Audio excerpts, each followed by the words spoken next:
Olá, você acompanha comigo agora no programa Mais Saúde de hoje. Vacina contra meningite já está disponível pelo SUS para crianças de até 1 ano de idade. O quadro Vacina Sim, os locais para aplicação da vacina contra a gripe. Os cuidados que os pais devem ter com a obesidade infantil. No quadro Fala Doutor desta semana, o assunto é endometriose. E ainda, no estúdio, uma entrevista com a nutricionista Cida Campos. O assunto é saúde do intestino. Eu sou Ismael Gama e o programa Mais Saúde está no ar.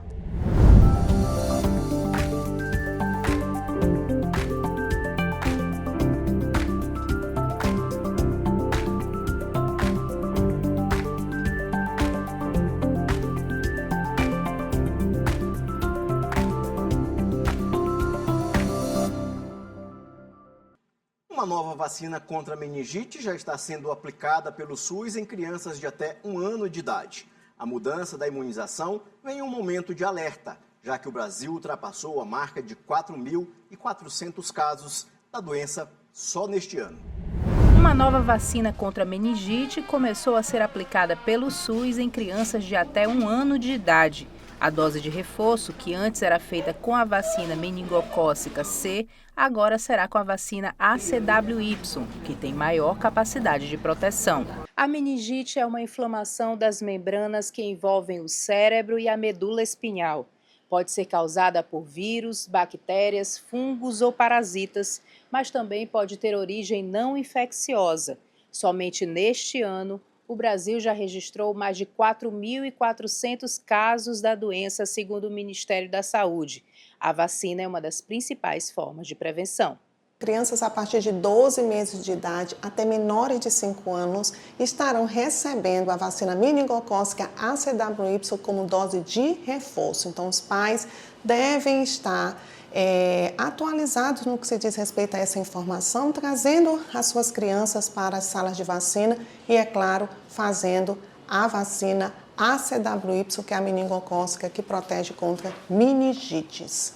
As crianças que já tomaram as 2 doses da meningocócica C e o reforço anterior não precisam se vacinar novamente.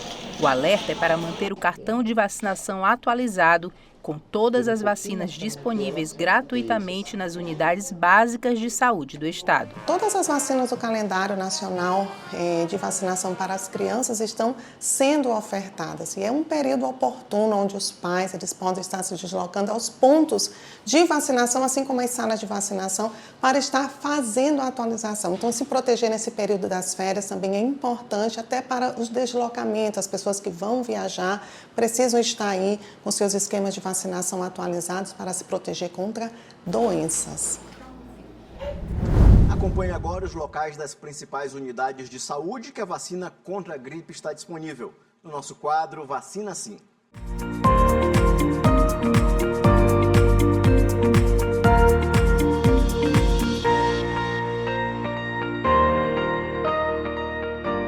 Veja agora as unidades de saúde para tomar a vacina contra a gripe. Centro de Saúde Amar, Centro de Saúde Liberdade, Centro de Saúde São Francisco, Centro de Saúde Turu, Centro de Saúde Coab Anil, Genésio Ramos Filho, Dr. José Carlos Macieira, Clodomir Pinheiro Costa, Vila Nova, Centro de Saúde São Cristóvão, Centro de Saúde Fabriciana Moraes, Centro de Saúde Santa Bárbara e Centro de Saúde Antônio Carlos Reis. E veja também o público-alvo da vacina contra a gripe. Crianças de 6 meses a menores de 6 anos de idade, pessoas a partir de 60 anos, gestantes e puérperas, povos indígenas, trabalhadores da saúde, professores das escolas públicas e privadas, adolescentes menores de 18 anos sob medidas socioeducativas, população privada de liberdade com 18 anos ou mais, funcionários do sistema prisional, pessoas com doenças crônicas não transmissíveis e outras condições clínicas especiais, quilombolas, pessoas com deficiência permanente a partir dos 12 anos de idade, profissionais das forças de segurança e salvamento e das Forças Armadas, pessoas em situação de rua e caminhoneiros, trabalhadores de transporte coletivo rodoviário, de passageiros urbanos e de longo curso e trabalhadores portuários. Esse foi o quadro Vacina Sim.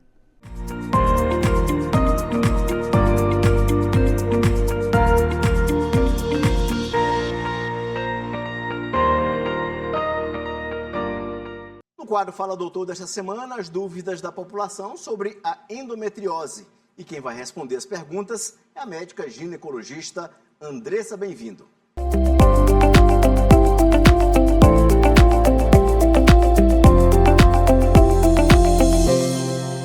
Doutora, a mulher com endometriose pode engravidar? Tem cura?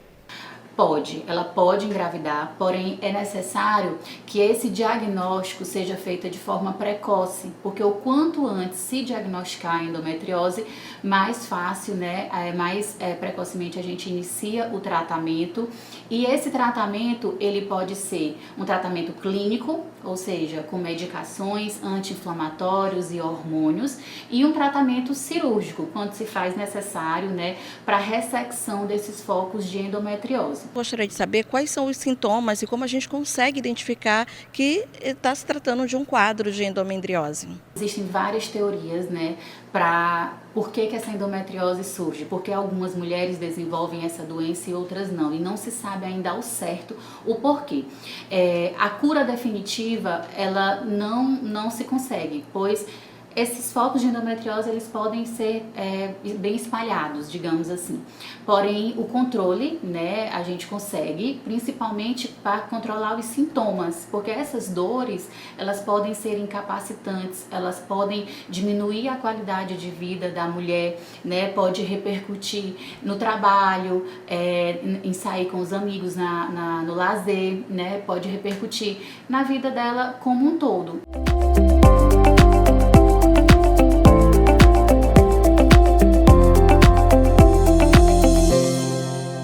Veja no próximo bloco uma reportagem sobre os cuidados com a obesidade infantil e uma entrevista com a nutricionista Cida Campos. Só um instante.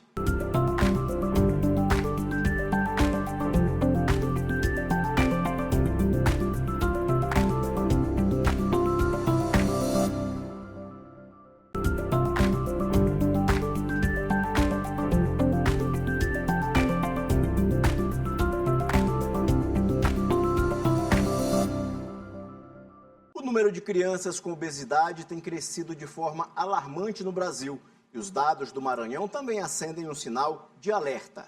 Só no ano passado, mais de 24 mil crianças foram diagnosticadas com obesidade no estado. Especialistas alertam, o problema vai além da alimentação e exige um olhar atento desde a infância. A obesidade infantil vem crescendo de forma preocupante no Brasil e no Maranhão. Esta nutricionista chama atenção para um fato. Nem sempre a obesidade está ligada apenas ao excesso de peso. Em muitos casos, crianças com sobrepeso podem ao mesmo tempo estar desnutridas. Isso acontece quando a alimentação é rica em calorias, mas pobre em nutrientes essenciais ao desenvolvimento. Alimentos ricos em calorias vazias, alimentos ricos em gorduras hidrogenadas, alimentos com corantes, colocados, nós podemos falar até mesmo um beiju com manteiga, um beiju com margarina, ele é alto índice glicêmico, ele pode aumentar um triglicerídeo, tá?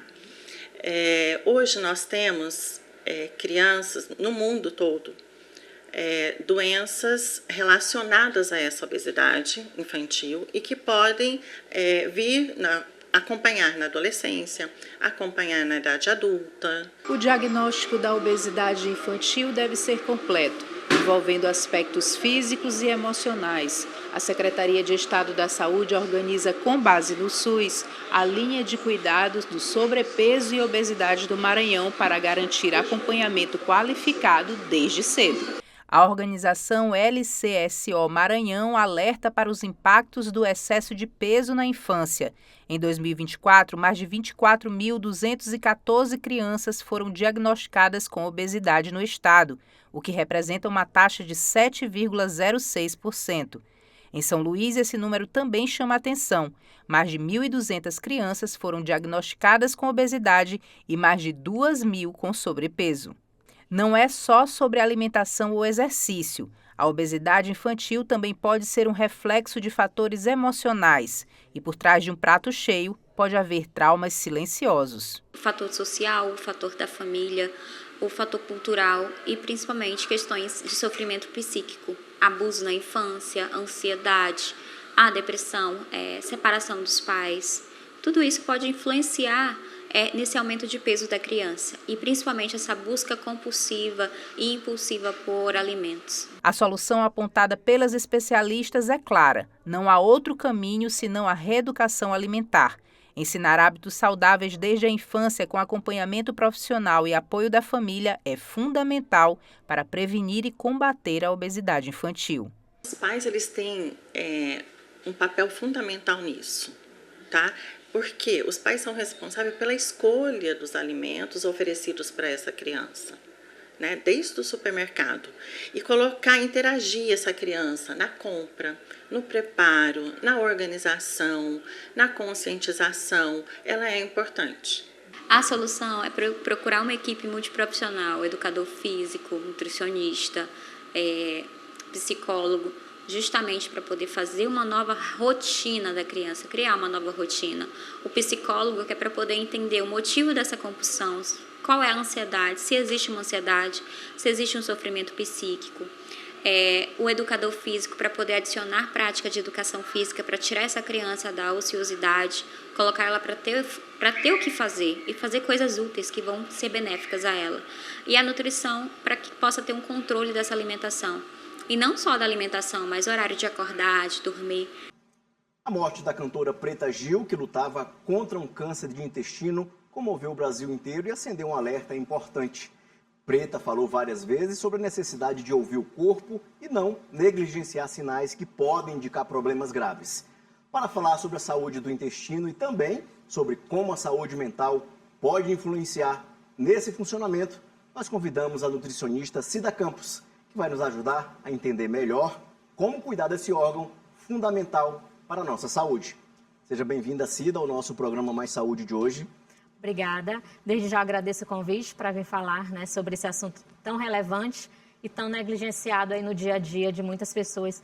E com esse assunto que veio à tona, talvez agora as pessoas comecem a ter mais consciência, da importância desse órgão. Cida, em relação à saúde do intestino, como a pessoa deve ter o cuidado de que ele não está bem?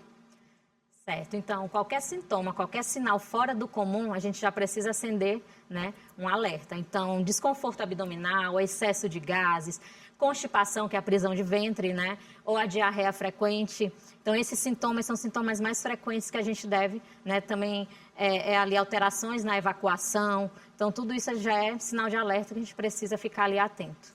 É muito comum a prisão de ventre, tanto em homens como em mulheres, como é que é? Inclusive, no consultório é muito comum a gente receber pessoas com essa condição de constipação e o pior de tudo é que elas normalizam, que é justamente isso que a gente fala muito, que a gente não pode normalizar os sintomas. Qualquer sintoma que a gente já começa a sentir, qualquer mudança, alteração, a gente já precisa buscar, saber ali do que está acontecendo para justamente evitar que venha a acarretar aí com uma patologia ou algo mais sério. Doutor, em relação a essas situações de prisão de ventre que ocasionalmente aparecem ou frequentemente aparecem no consultório, um caso que já lhe chamou a atenção, a pessoa já ficou quanto tempo mais ou menos? Se não me falha a memória, mais de 10 dias sem evacuar. E a pessoa achava normal, e com isso cursava com outras patologias e por conta disso que começou a buscar ajuda já depois de situações mais avançadas. Porque não buscou antes para saber a causa, saber a raiz do que estava causando essa constipação. Doutora, por que a prevenção é tão importante no caso do tratamento do câncer de intestino? Então, como a gente sabe, o câncer é uma doença silenciosa. Então, a partir do momento que você começa a ter alteração nesses sintomas, ou então quando já começa a ter sintomas, já pode ser que a doença já esteja avançada. Então, para evitar até mesmo o aparecimento, o surgimento da doença, a prevenção... Lógico, a primeira que a gente fala são os exames de rotina que a gente precisa fazer, porque qualquer situação que tiver, o exame ele já pode ali ter uma condição tratável, para evitar que tenha esse surgimento de tanto câncer quanto outras patologias do intestino que a gente pode ter. Doutora, com a popularidade da internet, de aplicativos de alimentação, né, de iFoods, enfim, aplicativos de comida, as pessoas às vezes exageram, mas o que seria ideal uma alimentação para conter fibras e evitar que, por exemplo, diminua a incidência de prisão de ventre, por exemplo? Certo, eu sempre falo que o amigo do intestino são as fibras. Né? E juntamente com as fibras tem que ter água. Se tem fibra, tem que ter água. Né? Então, as fibras que estão presentes ali nas frutas, principalmente com casca, nos legumes, nas verduras. A hidratação também, como eu falei, né? Juntamente com as fibras. O sono também é muito importante, né? Não só a questão da alimentação, mas o sono ele precisa também estar presente. A atividade física por conta da motilidade.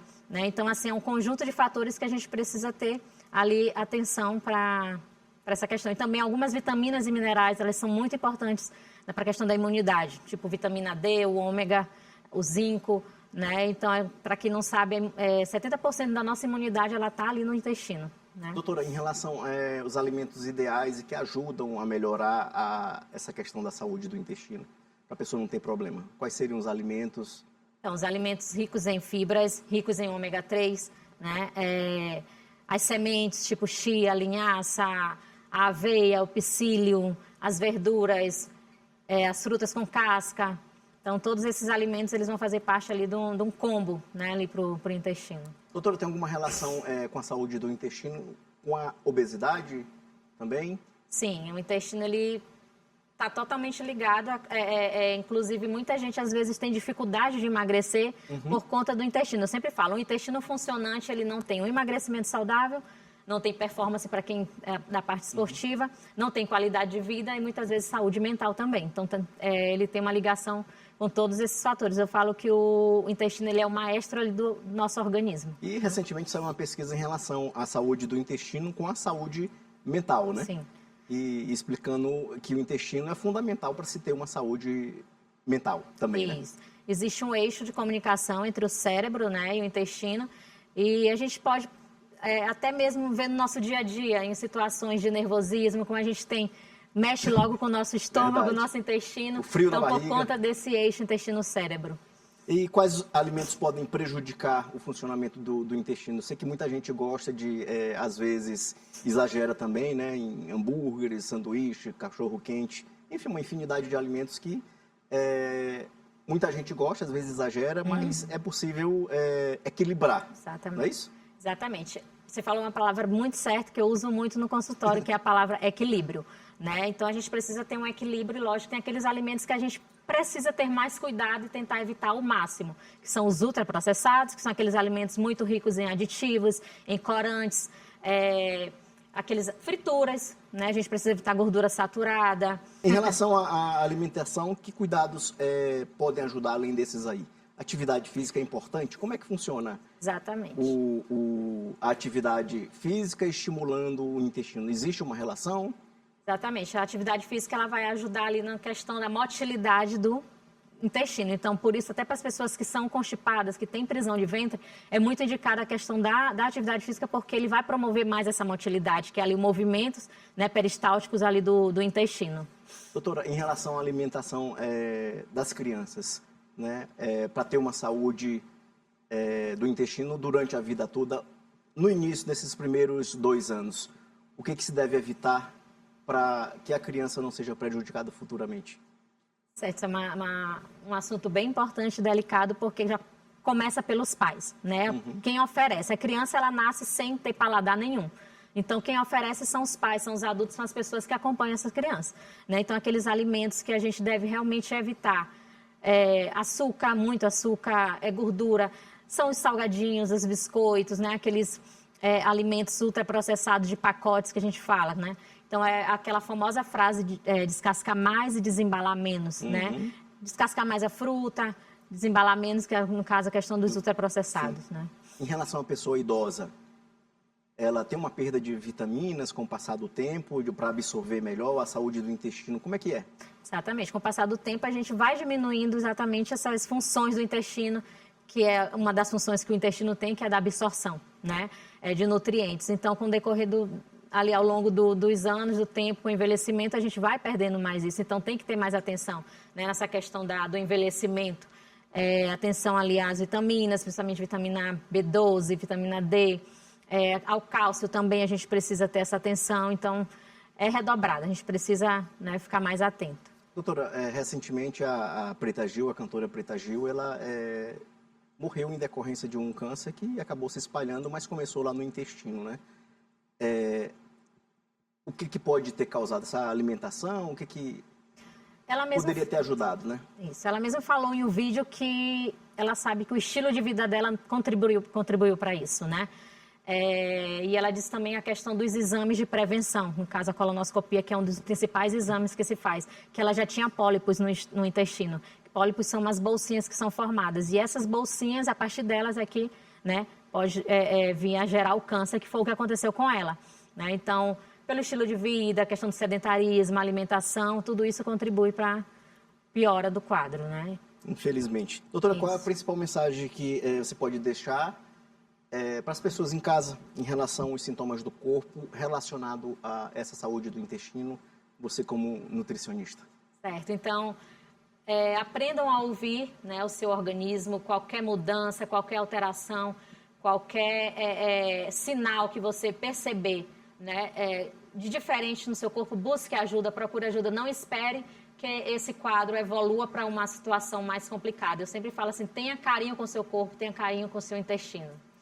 Perfeito. Doutora, obrigado por sua participação aqui no programa Mais Saúde de hoje, viu? E a gente espera você num outro momento aqui com a gente. Obrigada. Esse foi o nosso programa Mais Saúde de hoje. Para você, um bom início de semana e a gente se encontra no próximo domingo. Até lá!